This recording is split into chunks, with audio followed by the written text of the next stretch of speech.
Hipólis y Apolonia, Pablo y Silas llegaron a Tesalónica, donde había una sinagoga de los judíos.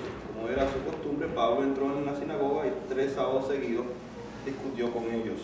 Basándose en las Escrituras, les explicaba y demostraba que era necesario que el Mesías padeciera y resucitara. Les decía, este Jesús que les anuncio es el Mesías. Algunos de los judíos se convencieron y se unieron a Pablo y a Silas, como también lo hicieron un buen número de mujeres prominentes y muchos griegos que adoraban a Dios.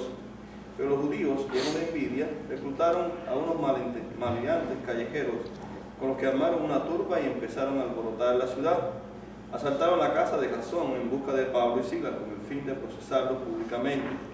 Pero como no lo encontraron, arrestaron a Jasón y algunos otros hermanos ante las autoridades de la ciudad, gritando: estos que han trastornado en el mundo entero han venido también acá, y Jasón los ha recibido en su casa. Todos ellos actuaban en contra de los decretos del emperador, afirmando que hay otro rey, uno que se llama Jesús. Al oír esto, la multitud y las autoridades de la ciudad se alborotaron, y entonces estas exigieron fianza a Jasón y a los demás para dejarlos en libertad. ¿Okay? Entonces ahí sus quejitos, si no tiene, Blanca los tiene ahí. Dice, en Tesalónica Pablo sigue su costumbre de comenzar su predicación en la sinagoga, donde expone su mensaje 3 sábados. Este mensaje se resume en 3 puntos. Primero, el sufrimiento del Mesías. Segundo, su resurrección. Y tercero, que Jesús es el Mesías. Entonces, primera parte, el sufrimiento, la resurrección, y Lucas está mostrando que Jesús es el Mesías. Entonces, primera parte del mensaje es el sufrimiento. El sufrimiento. El segundo, resurrección. yo amanecí con la letra bonita. Sí, sí. Hay días que la tengo. Que Jesús es el Mesías. Y el Mesías.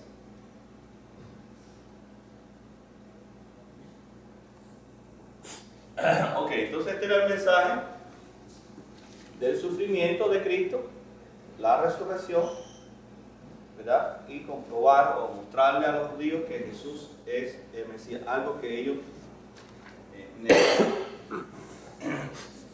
De las personas que dentro de esa sinagoga, ¿cuáles eran los que no creían en la resurrección? ¿Qué grupo? ¿Qué partido? Los fariseos. A ver, ¿cuál era el otro partido? Saduceos. Los saduceos.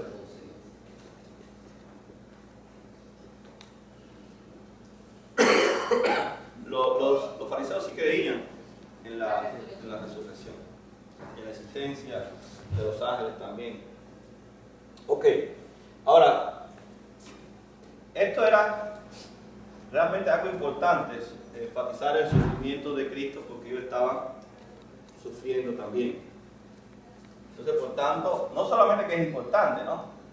Es que es una verdad teológica en nuestras vidas. El cristiano tiene que sufrir, si no sufre, pues, como decía Calvino, entonces es que es muy perezoso, o está muy perezoso si no está sufriendo por causa de Cristo. Pero el sufrimiento es una verdad que solamente se ha cancelado ahora en el siglo XX, ¿no? Siglo XX y siglo XXI, el sufrimiento no es parte de la vida cristiana. Pero desde Cristo, antes de Cristo, en Cristo, y hasta el siglo XIX, que es donde terminan los grandes hombres de Dios, ya el siglo XX no ha dado nada, XXI peor todavía, y no sé qué Dios hará en el futuro, pero los grandes se acabaron en el XIX. Ya en el XIX no ha habido más nadie grande como eso. Bueno, que algunos están vivos, ¿no? Todavía no se han muerto, están ya por los 80, 90 años casi, del siglo XIX. Pero del 20 y 21 hasta ahora no ha salido nada que valga la pena. Sería bueno si se puede acercar del lado acá, porque vamos a tirar una foto para ponerla en un brochure que estoy haciendo. Así que se lo agradecería para que viera un poquitico más de gente. Ya después en los próximos domingos pueden sentarse en otros lugares. Ahorita Luis, cuando usted haya más personas, para tirar una foto para promover la escuela dominical. A ver si más hermanos se animan a venir y a llegar en tiempo también. Ok, entonces el sufrimiento del Mesías, la resurrección es muy importante. ¿Por qué la resurrección será importante? Bueno, sufrimiento sabemos que el cristiano tiene que sufrir. Y Cristo lo dijo de diferentes formas y maneras, ¿verdad?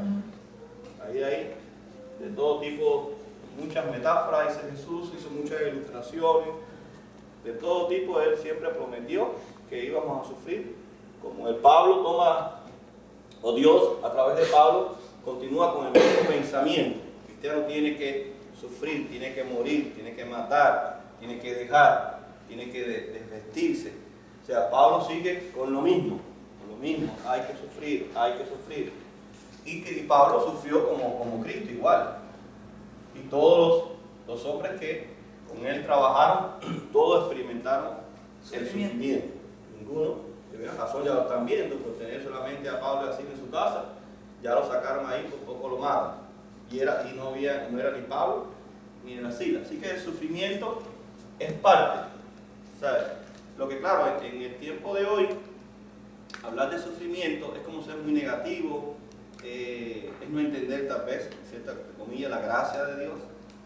Pero si usted nota, Dios, ¿quién envía el sufrimiento? No, Dios lo usa para nosotros, para fortalecernos. Pero lo envía, ¿no? Pero lo permite, sí. Claro. Sin embargo, nosotros cuando vemos a Dios, pensamos que Dios no tiene nada que ver con nuestro sufrimiento. ¿Ve? Si Él es soberano, y déjeme decirle, como decía Calvino, todos los cristianos tienen una larga lista. Está bueno, marcadores. ¿Ya? Como individuos, como esposos o pareja, como familia, en la parte laboral o vamos a decir, y la parte intelectual,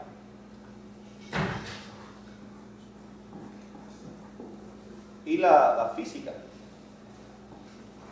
Ahí incluye la emocional, la psicológica, lo que usted quiera llamar, ¿no? Emocional, psicológica. Y todos esos sufrimientos son, ¿por qué Dios permitirá el sufrimiento? Para formar nuestro carácter. Para transformar. Muy bueno. Usted estudió calvinista. Con usted, pastor. Tengo un buen Calvino decía, y decía porque dice la Biblia, que sin esto no hay transformación.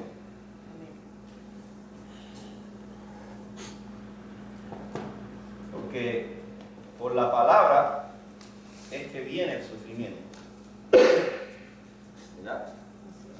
Entonces uno dice, bueno, la palabra, sí, pero la palabra desprende de acá. Y Dios permite el sufrimiento para transformar nuestra vida. Imagínese usted un mundo, una iglesia donde no haya sufrimiento. Primeramente no es iglesia y estaría Vicente y toda la gente metidas ahí. Seríamos un club social donde usted, si se mete, va a bajar sus libras, ¿verdad? Usando la ilustración. Se va a ver más saludable. El Yerbalay, agua y toda esa gente. Entonces dice, bueno, me voy a meter en la iglesia porque no hay sufrimiento.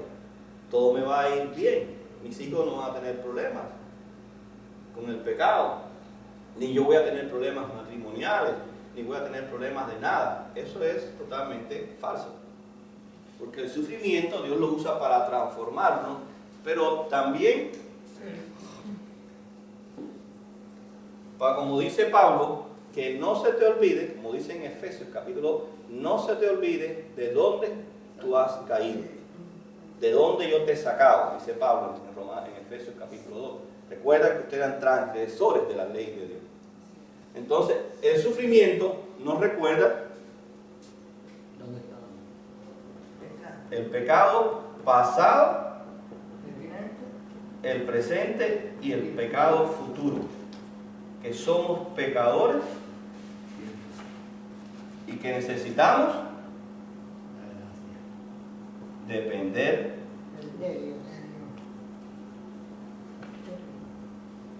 de la gracia de Dios. Ese era el pensamiento de Calvino en cuanto a sufrimiento y cuanto también a las escrituras. Y él lo escribe o lo trae en el año 1550 cuando él personalmente sufre persecución. Y la iglesia estaba sufriendo persecución. Y él puso a descubrir en la palabra de Dios por qué teníamos que seguir sufriendo. Y él llega a estas conclusiones. Si Dios no pasa por sufrimiento, ¿cuándo es que más usted busca a Dios? Es cuando la palabra toma como vida, ¿verdad? Cuando está en agonía, como decía David, en agonía, siendo perseguido por sus enemigos, cuando está a borde de la muerte, ¿verdad? Lo otro es, le recuerda que usted es pecador. Y al recordarle que usted tiene que depender de alguien. Y es de Cristo que lo ha salvado. Así que el sufrimiento, y Calvino decía, por eso no tenemos que tener problemas, o sea, por eso nuestros hijos, nosotros, como somos miserables, depravados, somos rebeldes, así lo dice Calvino, somos rebeldes todos, que nos rebelamos contra Dios, contra el prójimo, contra todo, y por eso Dios usa el sufrimiento para recordarnos que Él es soberano y tienes que someterte al gobierno de Dios y al gobierno que Él ha establecido. Principalmente, él estaba refiriéndose, él tuvo problemas con las iglesias que él pastoreó, porque ponían en duda, a Calvino, ponían en duda su pastoreo. Y él era difícil pastorear a la iglesia de Ginebra, no crea que fue fácil. Él le tocó duro pastorear la iglesia de Ginebra, ¿verdad? Porque habían otras personas, otros teólogos que ponían en duda lo que era el calvinismo, como Arminio, y uno de sus compañeros, no recuerdo cómo es, que era muy impulsivo y no era compasivo, y como él había sido discípulo de él, pues pensaban que Calvino era así también, impulsivo, falta de compasión, y todo eso le tocó a Calvino vivir para pastorear. Entonces se dio cuenta que su iglesia era una iglesia de gente rebeldes. Entonces ellos tenían que enviarles a ellos sufrimiento para que se dieran de la gracia de Dios y lo vieran a él como el pastor que Dios le había puesto a ellos para pastorearlos. Todo tiene su... Entonces vemos que esta parte habla del sufrimiento que tuvo que pasar este hombre. ¿Por qué? Porque Dios estaba transformando la vida de él, recordándole a Jasón y recordándole constante. Por eso Pablo decía, yo llevo en mi cuerpo las marcas de Cristo, O sea que está hablando. Los cantazos. Por eso Dios pudo haber librado a Pablo de todo. Pues no pudo haberlo librado de haber dejado el camino Limpiecito. limpio. Y ir desde ahí, desde Jerusalén, hasta toda Europa, todo el mundo, sin que nadie se pusiera delante de él. Nadie. Ni las autoridades más, hasta el César le hubiera dado carta, como le dio a Nehemías, a Esdras. Dios no lo hizo en una época de la historia. Amén. No lo podía hacer con el César ahora. Amén. Y sin embargo no lo hizo. ¿Verdad? Sino todo lo contrario, encontró muchos obstáculos donde quiera que Pablo llegaba, porque tenía que llevar el sufrimiento. Y Dios provocaba todo para que Pablo no se olvidara. Fíjense, cuando Pablo se convierte, en Hechos 9, cuando se encuentra con Ananías, él le dice, no se preocupen, ¿te acuerdas? Que va a sufrir. El sufrimiento es parte de él. Y eso lo había predestinado Dios. No es que Pablo, no era que Dios iba a castigar a Pablo, es que no, él iba a sufrir como sufrió aquel que él perseguía y a los que él perseguía. Eso lo dijo. Así que también era el pecado pasado es perdonado, pero Dios nos manda el sufrimiento para que nos recordemos que nosotros éramos pecadores, que hacíamos cosas depravadas. Y son consecuencias de esa depravación, aunque somos redimidos, somos desobedientes, ¿verdad? Somos tercos, como dice también Calvino, pero Dios está trabajando en nosotros a través del sufrimiento. Así que sé que suena muy feo, ¿verdad? Todo el mundo quiere escuchar cosas bonitas en el tiempo de hoy, pero claro, este mensaje, no, si Calvino lo trae al tiempo de hoy, lo matan. O se queda solo como se quedó en su tiempo, ¿no? Él se quedó solito en su casa, murió solo con su esposa, en la pobreza, olvidado allí, totalmente, por la persecución, por todo lo que le pasó a él. Pero sin embargo, si él trajera este mensaje al tiempo de hoy, lo matan, ¿verdad? Que es el tiempo, los puritanos son el 18 del siglo XIX, que es donde está Spurgeon, Edward, Juan Wesley, es el tiempo de los puritanos, que es un poquito diferente el tiempo de Calvino a ellos, porque Calvino era moralista, pero los puritanos eran más moralistas todavía, ¿no? Así que tampoco encajaría en la época de hoy. Fíjense cómo cada generación va como degradándose, ¿verdad? ¿No se ha fijado? ¿No se ha percatado usted de la historia? Amén. Siglo XIII al siglo XVI eran los grandes escolásticos, los grandes intelectuales, los grandes teólogos, ¿no? Hasta Calvino, ¿no? Y toda la sociedad, la iglesia quería la teología, ¿no? Cuando hablamos de la iglesia estamos hablando solamente del clero, ¿no? Porque la iglesia no le permitía el clero llevarlo. Pero la iglesia estaba contenta. No entendemos nada, pero ellos lo saben todo. ¿Me entiendes? Claro, entre eso había montones de sinvergüenzas que lo que hacían era usar esa confianza que tenían en el clero, ¿no? Claro, no estamos hablando de la iglesia protestante, estamos hablando de la iglesia católica. Y después del siglo XVIII y XIX viene el movimiento puritano, que es aquellos que quieren volver otra vez a la palabra de Dios, a la gracia de Dios, pero rompiendo con todo lo que tiene que ver con el mundo y el pecado. ¿Ya? Entonces surgieron esos avivamientos. Fuera esa generación que quería eso. Estamos cansados de inmoralidad, estamos cansados de ser fornicarios, estamos cansados de maltratarnos unos a nosotros dentro de la iglesia, estamos cansados de maltratar al pastor, estamos cansados, ¿entiendes? Entonces aceptaban el mensaje porque estaban cansados. Ahora vivimos en una época, ¿verdad?, donde están cansados de la autoridad, son autónomas ellos. Por eso el individualismo es muy fuerte dentro de la iglesia. Lo que te dice el individualismo, tú y yo estamos en paz mientras no te metas conmigo. A la vez que te metas conmigo, se rompió nuestra amistad, pastoral, lo que sea, familiar, porque es la autónoma. Yo soy el que guío mi vida y mi familia. Si quieres llevarte bien conmigo, no te metas con ellos ni te metas conmigo. ¿Okay? Eso es. Y lo otro es la libertad de creer lo que usted quiera creer. O sea, no me digas, sino yo sé cómo yo voy a creer y cómo voy a hacerlo. Claro, no tomando en cuenta la palabra. Y lo triste es que dentro del cristianismo tampoco toman en cuenta la palabra de Dios. Entonces vemos cómo se está degenerando el pueblo de Dios. Y Dios va a tener que hacer algo. No es lo único que puede hacer. Una vez más, a través del sufrimiento. Va a tener que hacer algo para volver a traer al pueblo de Dios. Y esto es algo que le traigo para que ustedes vean que desde el tiempo de Pablo, cómo el sufrimiento ha sido una realidad en la vida del cristiano y Dios no la va a quitar. Así que todo aquel que predicare, como dice el profeta Isaías, todo aquel profeta que viene diciéndonos que todo va bien, o Jeremías, no sé si Jeremías o Isaías, si todo está bien, pues eso es un falso profeta. Porque el pueblo de Dios es un pueblo rebelde e insulta a Dios todo. No estamos diciendo que se quedó nadie afuera.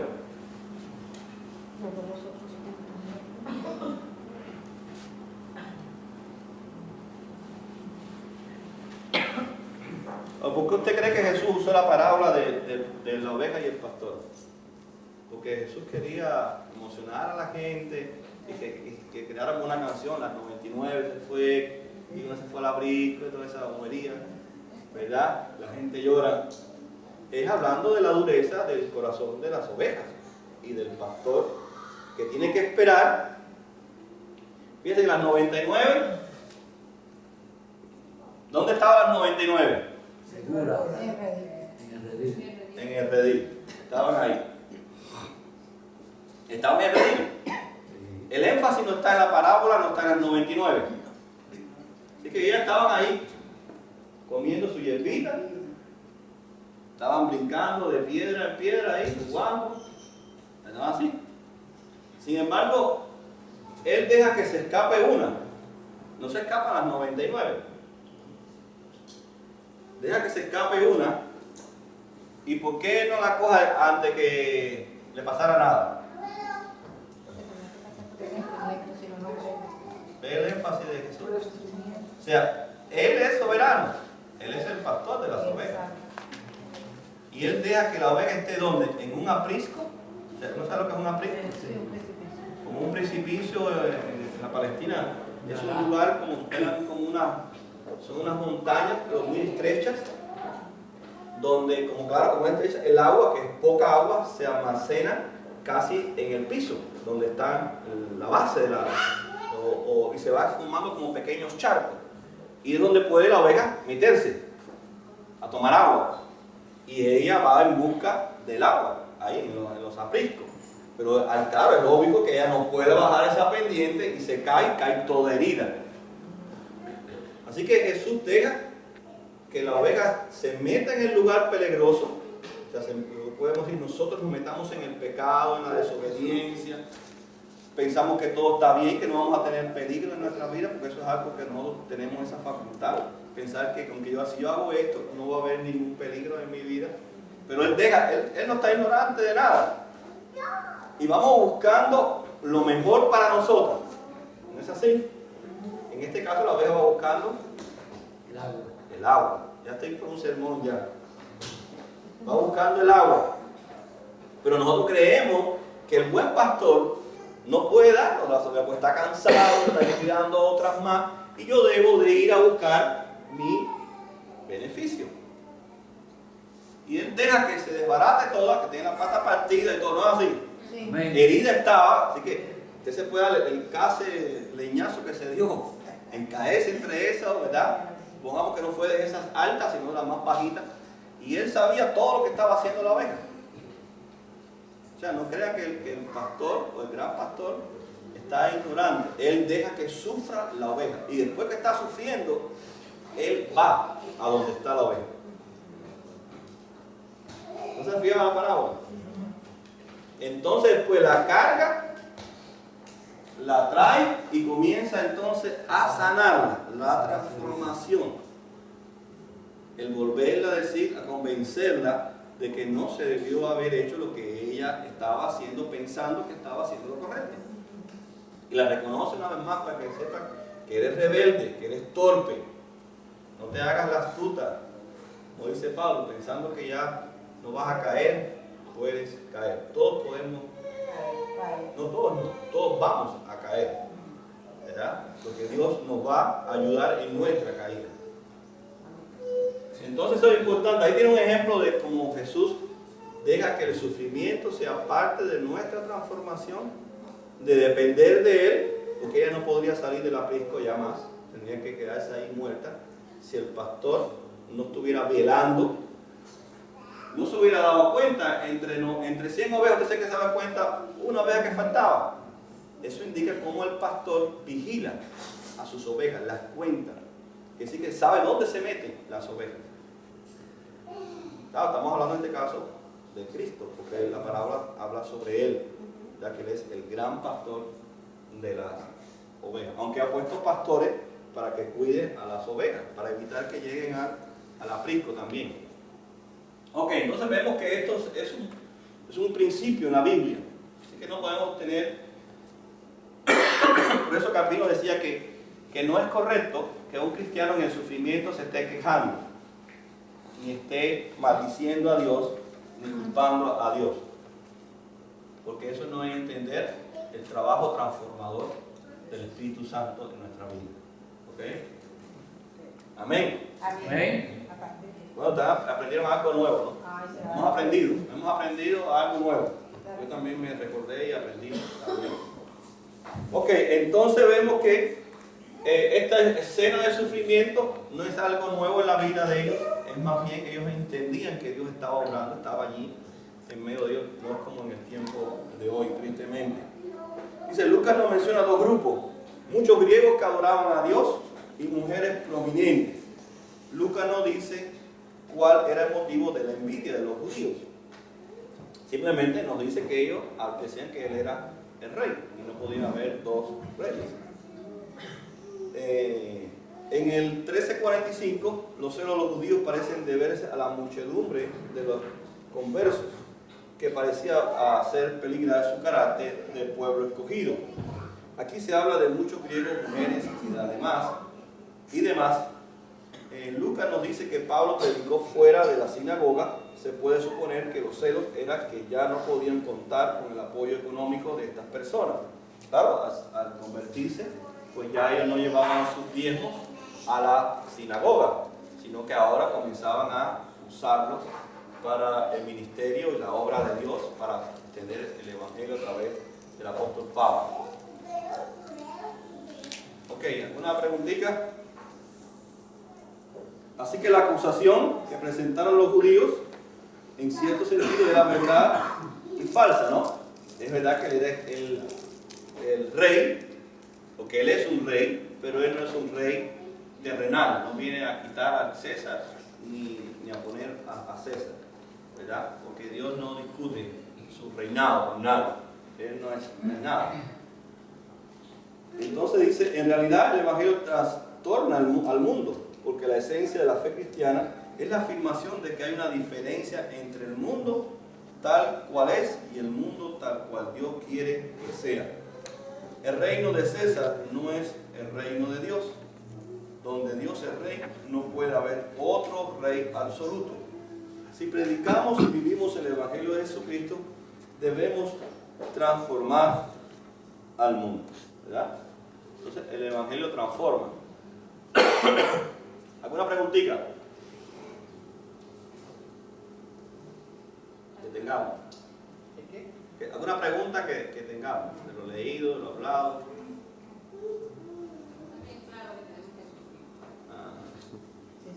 Así que eso de pare de sufrir, no güey. Ni le diga a Dios, Señor, quíteme el sufrimiento, ¿verdad? ¿Por qué? Tampoco va. Porque es parte de la transformación. No, también. una parte de transformación de Dios en nuestras vidas. Entonces se puede pedir que nos ayude, ¿no? A Claro. seguir adelante, aún con ese dolor, que nos ayude a... Sí, Calvino lo que pedía era eso, que Dios le diera firmeza de carácter, que no debilitara su fe para él poder encontrarse con su amado Salvador. ¿Verdad? Que en medio del sufrimiento no que se lo quitara, esa no era su oración, porque él entendió que él tenía que sufrir, sino que él no desmayara, que él no fallara su fe, que permaneciera en el llamado que Dios lo había llamado, porque él es un hombre como cualquier persona, ¿no? Y él sufrió como cualquier persona de su tiempo también, por predicar el evangelio, por llevar a la iglesia al evangelio. Se levantaron muchos enemigos de él. ¿Alguna preguntita? Quedó todo muy claro. Ok, nos quedan 5 minutos o yo veo más de aquí. 10. 8. Entonces Pablo, vamos a estar entonces en Berea, ya que es una iglesia, bueno, un lugar, un grupo de personas que habían allí que les gustaba ver las escrituras. ¿Qué dice las escrituras? ¿Qué es algo? Nos iba a explicar el sufrimiento del Mesías, la resurrección. Vamos a hacerlo con tres. No. Ya. Ese era el mensaje que llevaban, hablaban de sufrimiento. La resurrección es la esperanza de la iglesia. Si Él resucitó, nosotros resucitaremos con Él. Y para los judíos el mensaje era mostrarles a ellos que Jesús es el Mesías prometido, el ungido de Dios, el que Dios había preparado para poder ocupar nuestro lugar en la cruz y restaurar nuestra relación con Él. Por eso Filipenses 2 dice que Él se humilló hasta lo sumo y hasta la muerte y muerte de cruz, y fue obediente. Aún en el sufrimiento, Él fue obediente. Así que Él sufrió, no tenemos que sufrir.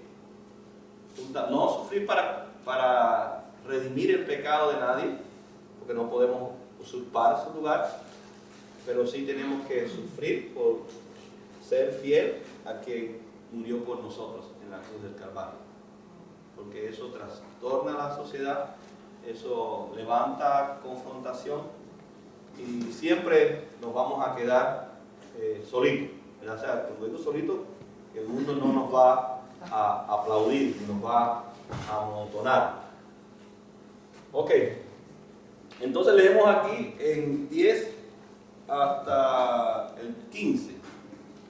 Dice: tan pronto como se hizo de noche, los hermanos enviaron a Pablo y a Silas a Berea, quien al llegar se dirigieron a la sinagoga de los judíos. Era la costumbre de Pablo ir a la sinagoga.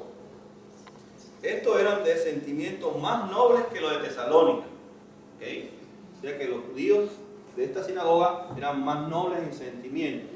Quiere decir que estaban más dispuestos a escuchar a Pablo, eran enseñables, no debatir lo que Pablo estaba diciendo, sino ver lo que Pablo decía estuviera en las escrituras. Y de esa forma poder saber si era Pablo el que estaba trayendo la enseñanza correcta. Ok, entonces dice acá: de modo que recibieron el mensaje con toda avidez, y todos los días examinaban las escrituras para ver si era verdad lo que se les anunciaba. Muchos de los judíos creyeron, y también un buen número de griegos, incluso mujeres distinguidas, y no pocos hombres. Cuando los judíos de Tesalónica se enteraron de que también en Berea estaba Pablo predicando la palabra de Dios, fueron allá para agitar y alborotar a las multitudes. Enseguida los hermanos enviaron a Pablo hasta la costa, pero Silas y Timoteo se quedaron en Berea. Los que acompañaron a Pablo lo llevaron a Atenas. Luego regresaron con instrucciones de que Silas y Timoteo se reunieran con él tan pronto como le fuera posible. Así que ahí Pablo se queda Silas ahí en Berea con Timoteo, y Pablo sigue el viaje hacia Atenas, Grecia. Ok, vemos entonces aquí la diferencia, que los judíos, y aquí los creyentes, eran más sensibles a la enseñanza de la palabra de Dios. Les gustaba más andar con sus Biblias, escudriñar más las escrituras. Por eso mucha gente le pone la iglesia de Berea, ¿verdad? Me gustaría tener una iglesia como la de Berea, que la gente escudriña, ¿verdad? Tienen pasión. Pero si usted nota, cada ciudad tenía su peculiaridad, ¿verdad? No eran todas iguales. Así que también el pueblo de Dios es así. Ok, entonces vamos aquí a leer un momentico.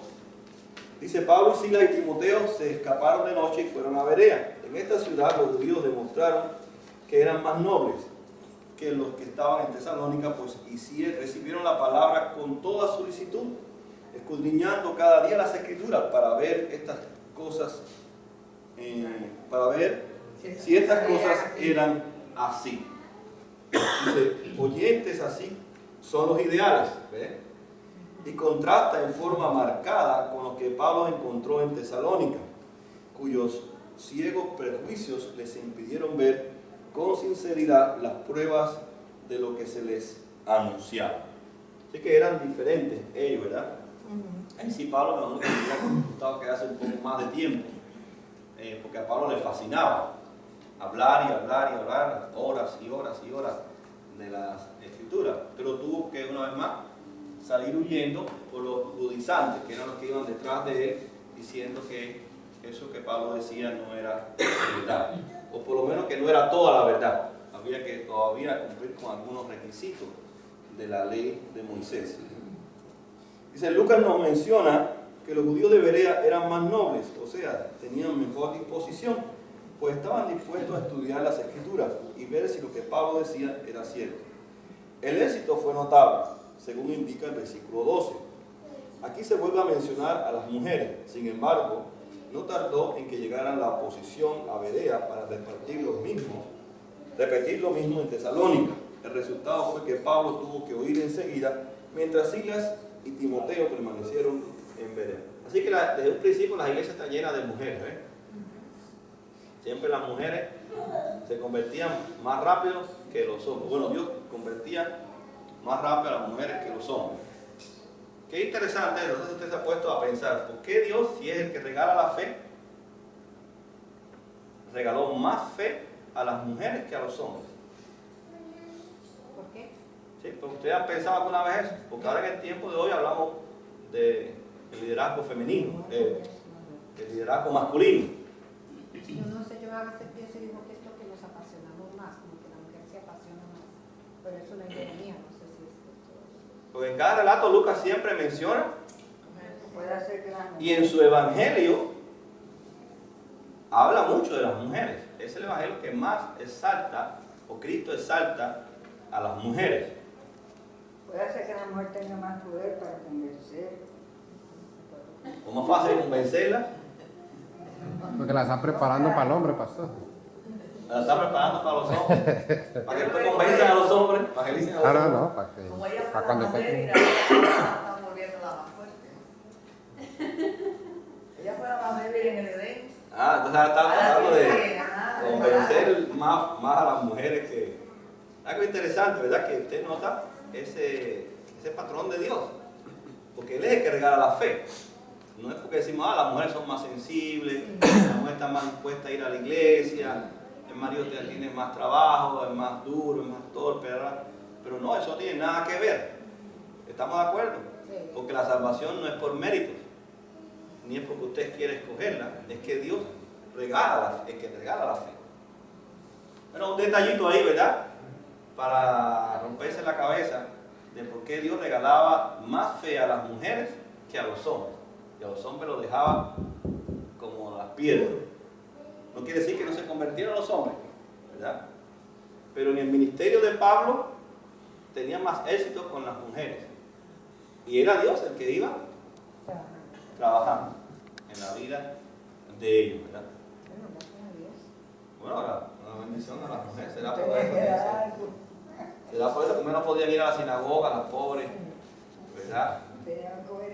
Tenían que coger algo. Habían sido muy discriminadas. O habían sido muy discriminadas. No, todavía estaban siendo discriminadas. Todavía estaban siendo discriminadas por la sociedad. Por la sociedad. Ahora los pastores están como la Ave María, Como la Ave María. entre todas las mujeres. O sea que es algo que de un principio uno ve que las iglesias están, siempre hay más conversiones entre las mujeres.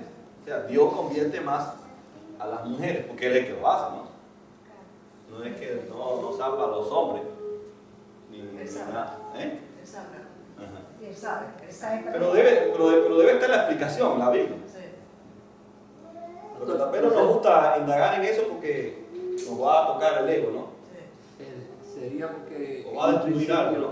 en un principio él apartó al hombre, y no digo que apartó al hombre, sino que lo hizo dormir mientras él hacía a la mujer, para que el hombre no interrumpiera la obra que iba a hacer. Teníamos que estudiar en el Evangelio de Lucas y el Evangelio en Hechos y ver por qué Jesús Dios usa a Lucas para que salte a la mujer sobre el hombre, ¿no? O muestre más que el hombre, en ese caso, no tanto como Mateo ni Porque como en Marcos. la cruz también hace énfasis de que había dos mujeres. Habían 4 mujeres y había un hombre. De 12 había uno. Eso. Y dice que cuando él caminaba la vía, quienes se le acercaban y lloraban por él eran mujeres. Interesante, ¿no? Hay que pensar. Ajá. Lo que pasa es que hay detallitos que a veces nosotros no nos percatamos, que los pasamos desapercibidos. Pero como no es escrito por Lucas, ni escrito por nadie, sino es Dios. Y si Él pone eso, por algo Él lo pone. Y si no lo ha revelado, debe ser por algo, porque también vamos a estar pensando en las mujeres que hay, tenemos algo mejor que los hombres. Entonces Dios revela en su momento, porque si no, ya no vamos a poner que... No, porque la salvación es por gracia. O sea, Él no encontraba nada meritorio en las mujeres ni en los hombres. ¿Verdad? Y todos escuchaban el mismo mensaje, ¿no? El hombre y las mujeres. Y siempre hablaban de mujeres prominentes. ¿Verdad? Muchas de las veces eran mujeres, como decir, de la alta sociedad en el tiempo de Pablo, ¿no? ¿Ah? Ya, pero no fue el tiempo. Ok. Bueno, ahí póngase a estudiar, ¿verdad? Porque Dios habrá regalado en la iglesia primitiva más fe a las mujeres y aún lo sigue haciendo.